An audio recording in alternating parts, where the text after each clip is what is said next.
In a collection that varies like mine, there are certain videos that escape through my grasp and end up not being foreseen as review material, such as today with the topic of Disney's Sword in the Stone, produced by Disney and put out with the help of Buena Vista Entertainment.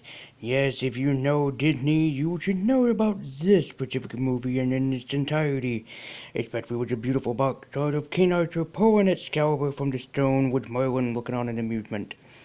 Or maybe Merlin is a big giant pedophile and we never knew about it. Just look at that box art. It is amazing, and it's hard to know that this movie had been out past 50 years at this point. But does the movie still hold up today as it did back then? Well, let's dive in to the Sword in the Stone and find out for ourselves. Walt Disney's Sword in the Stone begins with an unusual beginning musical number when then we're introduced. We're then introduced to Merlin himself, which is Owl of Academius, as they're both expecting a newcomer into the house of Merlin, not to teach him about magic, no, but to give him an education. Yes, it's sad to say that the whole meaning of Disney's The Sword in the Stone is education. Without an education, you have nothing. But the problem is not the education part with Disney, the problem is how they handle it. And handle it they do indeed, by going through the usual Disney appetite. What do I mean by that? Well, how about going through some classical Disney stuff, producing the wonderful animation of both Titan Frank Thomas and Ollie Johnson. The animation itself is pretty much what you would expect from the early days of Frank Thomas and Ollie Johnson, and particularly if you know older Disney films, you should know the Titans.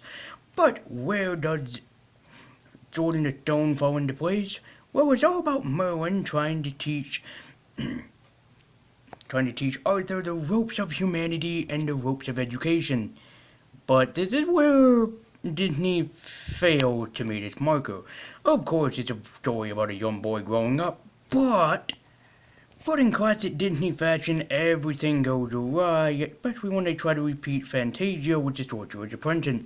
Yes, Disney, we know that you produce some really great movies and such, but it's not the same if we don't appreciate it this year. Well, of course, the animation is nice. It's sad to say that the story is, well, under par. For the story, you see, it's not exactly followed around Arthur, it's followed around his adopted parents, the people that adopted him, in order for him to become a knight, or a squire in this case, as he's informed to go to London to compete in a contest.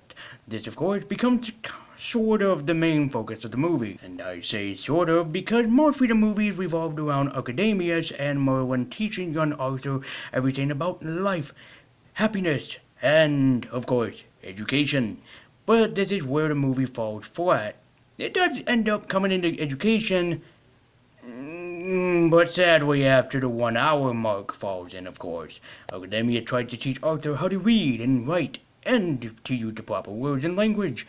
But it does not become of the properties of education because there's more to learn than just how to read and write.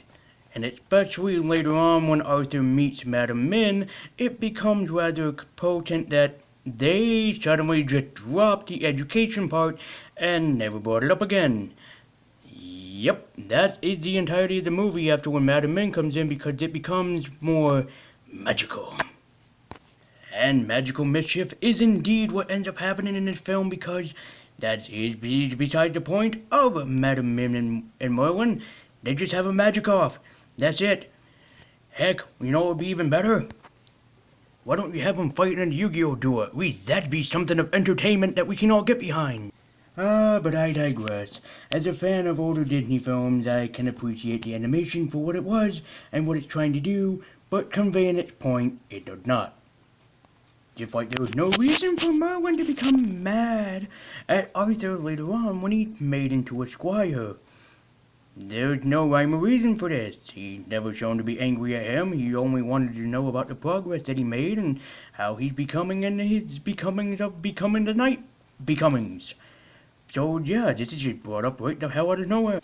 And if you know anything about King Arthur and the Knights of the Round Table, then you should be helps known that Well, yes, this is revolved around the Sword and the Stone prophecy that King Arthur does become the young king of England, and of course, was because of heaven forsaken touch Bigorra, he pulled the sword from the stone because happy days. But then the movie remembers, oh yeah, we had a plot, and suddenly remember, holy crap, we need to make Arthur the King of England, which he doesn't want to be because he doesn't know how to rule a country. Probably because he's young King Arthur. But I digress. Eventually it's made back into a point. Not real. And Merlin also went to Bermuda and came back towards the end of the movie. Why does he do this? Because the plot said so. Yeah. And also Merlin decides that he wants to make a joke and make everything all about King Arthur and about 20th century stuff that's like TV, movie theaters, and, stuff like trains, planes, automobiles, those types of things. But, however, this is not what Disney was probably trying to inquire. Maybe, just maybe Disney was trying to inquire about the story of a young boy having to learn to become a king of England because he'd never been before. But sadly, that's not the point with Disney. Disney decides, hey, if we're gonna have a point, we gotta make it clear, right? Right. But unlike other Disney films where somebody learned a lesson, here, there is no lesson to be learned. Arthur just becomes the King of England. The end. Yes, there's magistry and hocus pocustry and stuff all around you, but that's not entirely the point with Disney. The fact with Disney is that there's supposed to be stuff that you're supposed to learn in a Disney film, and besides the fact that they don't learn anything, makes it kind of a bad Disney film. But I'd have to digress. For what it's worth, it's still a Disney film, despite all of its flaws, and is it still fantastic? Even 50 years later? Heck yes. Despite that there is no lesson to be learned and that the characters are, well, just enjoyable just to be around, including Sebastian Cabot, who is a voice acting god, this is a movie that just has everything that it needs to be, and what's more, that is pointed to young children, so who am I to complain, except being a critic on the internet. And my statement goes nowhere. What else can I say but...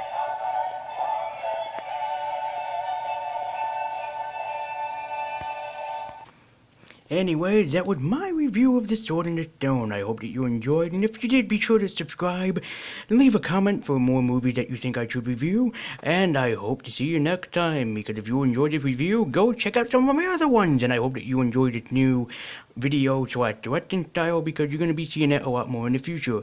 And as always, thank you so very much for watching.